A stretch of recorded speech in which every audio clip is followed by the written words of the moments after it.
Það álit manna að dansinn sé eitt af hafi komið til mjög snemma á þróunarstigi mannsins og hann hafi eiginlega haft sinn þátt í því að skapa svona hópa, fjölskyldur komu saman og dansuðu saman eða stigu einhver spor saman og jafnvel mynduðu stærri hópa og þetta hafi haft sinn þátt í því að skapa svona einhver samfélög manna.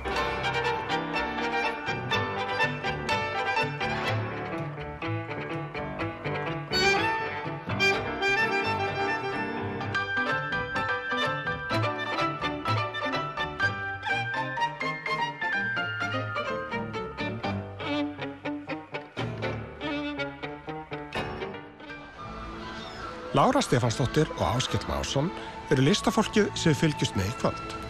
Eins og önnur pör þáttanna hittust þau fyrst miðjan vetur til að skiptast á hugmyndum og komast að því hvernig verk þau vildu semja saman. Lára dansari og danshöfundur. Verkin sem hún hefur samið og komið fram í eru óteljandi. Hún hefur séð dans og sviðshreyfingar í fjölmörgum uppfærslum við helstu leikhús landsins.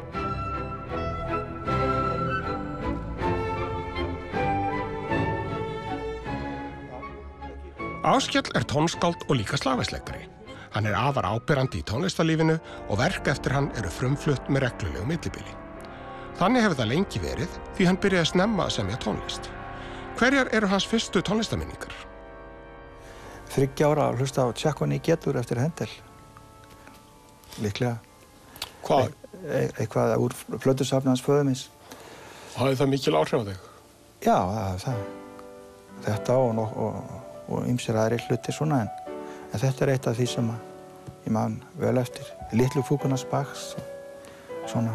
Og kviknaði kannski áhuginn á tónlist þá eða kom hann síðar? Móðir mín segir að hann hafi alltaf verið til staðar. Ég geri mér ekki grein fyrir því sko. Þetta eitt af því fyrsta sem ég bara yfirleitt man eftir mér. Það var einmitt að hlusta á þetta verk sem ég nefndi.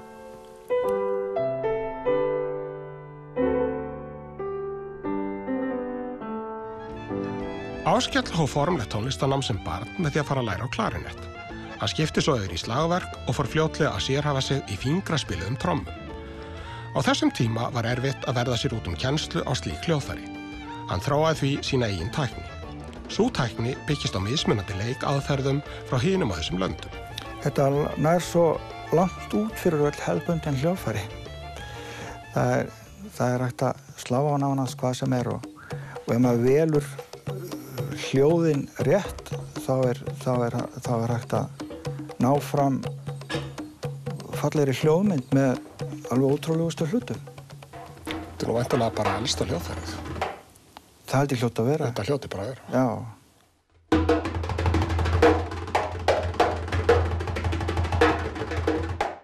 Og þannig amorskogan upp hún spennir og þegar nóttin nálgast fer hún af sér kjólnum sínum rauðar rennir og hún reykir kommandir. Krókurinn beðist líka snemma hjá Láru. Hún vissulega ekki gömul, en hún hefur samt verið atvinnudansari í rúm 30 ár. Hvernig kviknaði áhugi hennar á dansi? Það var ekki neitt eitt. Það maður heyrt það að margir hafa séð einhverja bíómynd, séð þennan dansara dansa eða eitthvað, en hjá mér var það bara mér fannst gaman að dansa. Alveg frá fyrstu tíð? Já, bara alveg frá mann eftir mér og þetta svona fjölskyldu myndum, vídeón sem voru teknar hérna í gamla daga. Það var maður alltaf að dansandi og reyna að vekja sér athygli með dansi. Og svo fór ég bara í ballettskóla Þjóðleikhússins, 9 ára gömul. Og frá því þá fór maður bara inn í þessa ævintýrahöll í Þjóðleikhússinu og taka þátt í barnasýningum og þar fór ég að fylgjast náttúrulega með Íslenska dansflokknum þegar hann var stofnaður. Og þá var draumurinn að komast í hann og reyndar byrjaði ég mjög ung í honum. Fékk samning við flokkinn 18 ára gömul. En var að byrja að dansa með hann svona aðeins frá 15 ára aldri.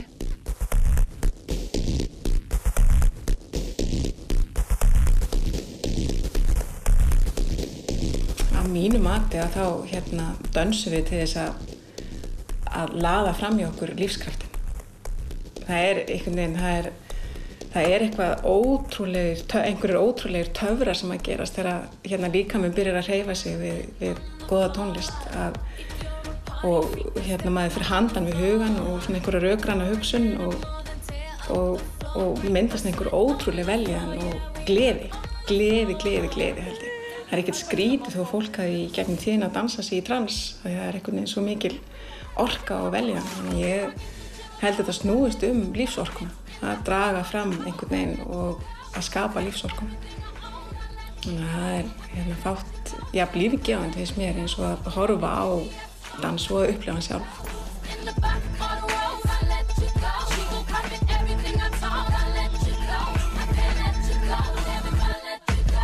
Dansinn hefur fylgt okkur alveg frá byrjun. Þetta í raun og veru, dansinn kemur alveg með bara frummanninum, örugglega bara með trúarbrögðunum. Þannig dansinn mjög samfélagslegur og notaður í mjög samfélagslegur skilningi. Þannig að ég held að dansinn sé bara það eðlilegasta sem að, það vilja allir dansa, þeir líður vel þú dansar og sérstaklega kemur tónlist með dansinum, þannig að þetta mjög opið form sem held ég að mjög margir vilja tileinka sér og mjög mikið notað í öllum samfélagum út allan heim, algjörlega frá bara byrjun.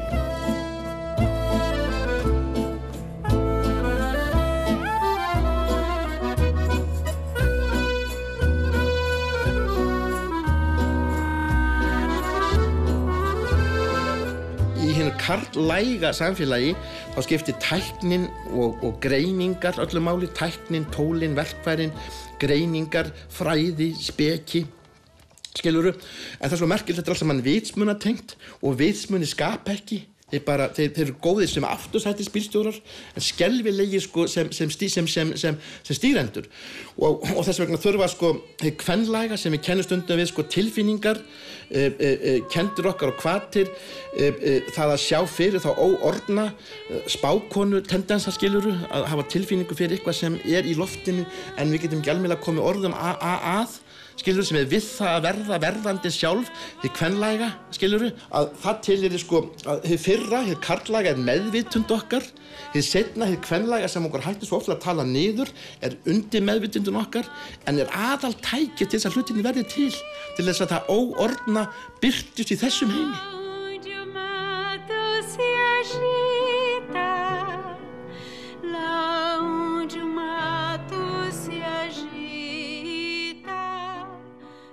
Ég hef gengið að skrifpúltinu og sest niður og án þess að vera meðvitaður hvað ég ætla að gera og eins og ég leyslu bara byrja að skrifa.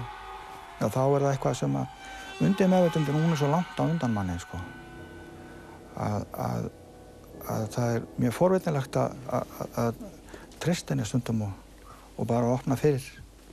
Þannig að þú plottar ekki verkin í Excel? Nei, ég nota enga tölvur. Ég heyri verkin fyrir mig og ég skrifa þau niður með hendinni. Það notar ekki eins og nótnaskriftafórrit? Nei. Aldrei gert? Nei, það hef ég aldrei gert. Það nú oft eitthvað svona forn stemning í verkunum þínum.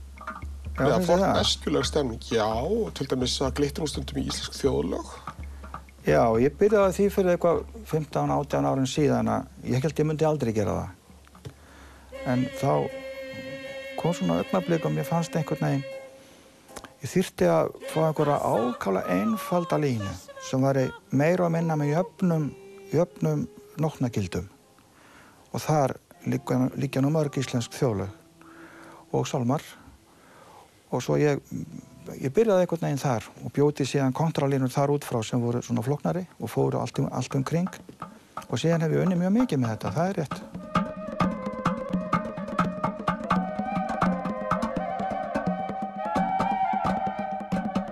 Það svolítið hægt á að fylgja tískusveiflum og staðan fyrir að treysta svolítið bara á sjálfa sig. Ég meina, mér fannst tíma að mín verk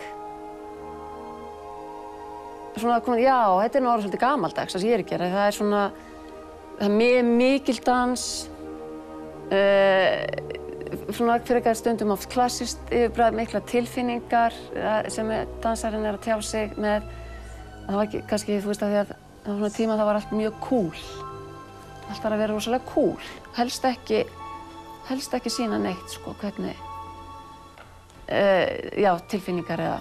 Þannig að hvernig myndirðu segja að verkin væri svona þróast almennt eða horfið svona kannski síðustu 20 árin eða 10 árin? Á mín verk? Já. Já. Sko, ég hef verið að skoða svolítið hérna einmitt gömul verk og ég er miklu sáttari við það núna heldur en ég var því tímabili sem maður er svo krítiskur akkur þegar maður er inn í sköpunarferlinu. Þá ertu miklu meira gagnrýnin á hlutina. En svona eftir, já, þetta var nú bara ágætt. En svo líku leið sem þetta... En sér eitthvað svona minstrýmin, eru verkin tilfinningar í verkuninu núna eða þú varst að tala um kúlheit? Já, akkurat. Já, ég myndi segja ég stend meira við það að við þá aðferð sem ég hef valið mér að ganga alla leið í tilfinningunni.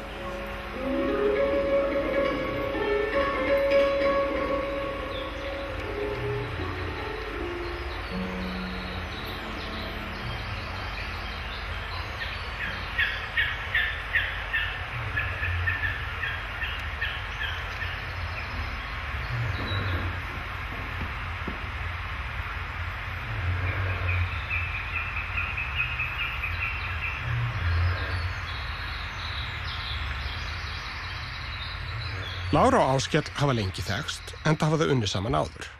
Þau hafa bæði áhuga á andlegum málum, jafnvel dulspeki.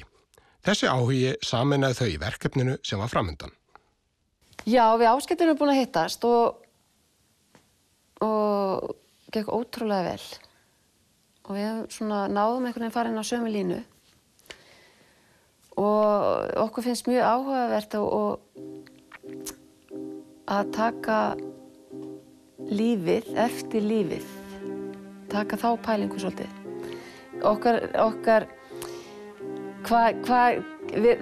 Dauðinn sem við þurfum öll að ganga í gegnum og hugsa kannski allt og lítið oft. Að okkur langar aðeins að taka það þema fyrir, hvað gerist þegar við erum að ganga í gegnum þetta ferli, að deyja.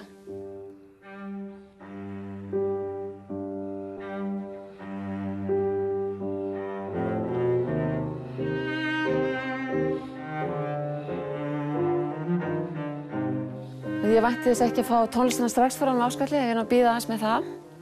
Við erum að vinna svona, byrjum að vinna í sikuru lagi, þannig að það verður spennandi að heyra svo hvernig þetta fer saman. En ég vinn oft með svona einhvern undirtón sem að kveikir í minni orku, minni svona, þannig að sköpun fer af stað. Það finnst mér gott að hafa svona ákveðin hljóð, svona já. Og þannig að það er næsta skrifa, fara inn í stúdíu og vinna saman, pæla líka lesa meiri sögur fólk sem hefur gengið í gegnum það að deyja en koma aftur jafnvel. Og svo var ég að gefa út bókina Sumarlandið. Einmitt. Sem að mér langaði mjög mikið til að lesa, hann var bara uppselt. En það sem að er, tala við fólk sem að er framliðið og þeirrar lýsingar á hvernig þeim líður þarna hinum megin.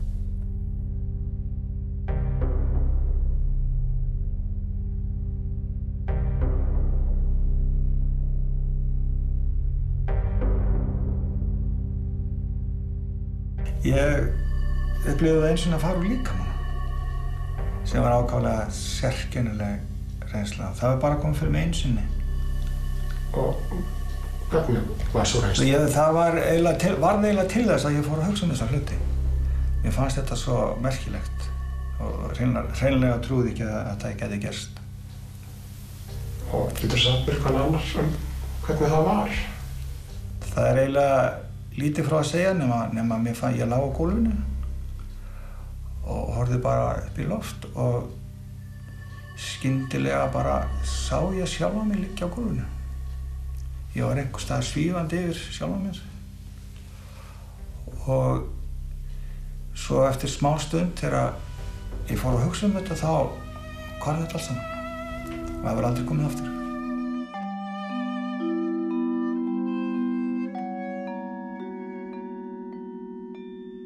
Á næstu vikum kláraði Áskell tónverkið sitt.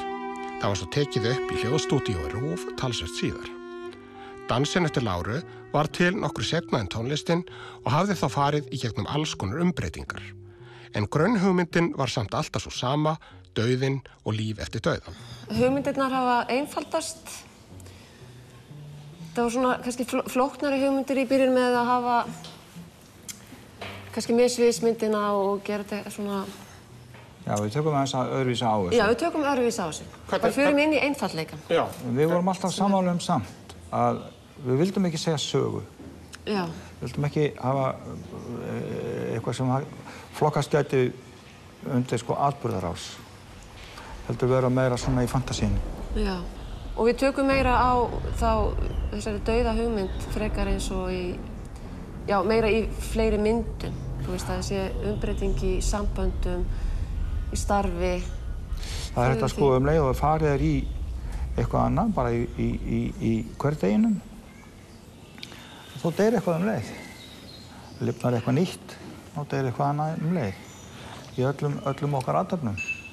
Hversu mikið á Lára í tónlistinni þinni? Já, þetta náttúrulega okkar sameiginlegu hugmyndir alveg frá byrjun. Það hlýtur að lita allt sem maður gerir í þessu öllu saman. Við erum svona bæði föst, eða ekki föst, heldur hrifin af hreinu formi. Mér finnst bara dansinn sem slíkur, formið lýsa svo vel tilfinningunni. Þess vegna er dansinn til, að við þurfum ekki orðin eða texta til að segja hvað er að gerast. Heldur er það formið hjá dansarinn sem að segja til hvað er í gangi. Og það er það sem að dansa líka, það er svo gaman við hreyfinguna og dansinn og tónlistin kemur saman. Það er svo endaleysu möguleikar að koma ólíkum tilfinningum á framfæri.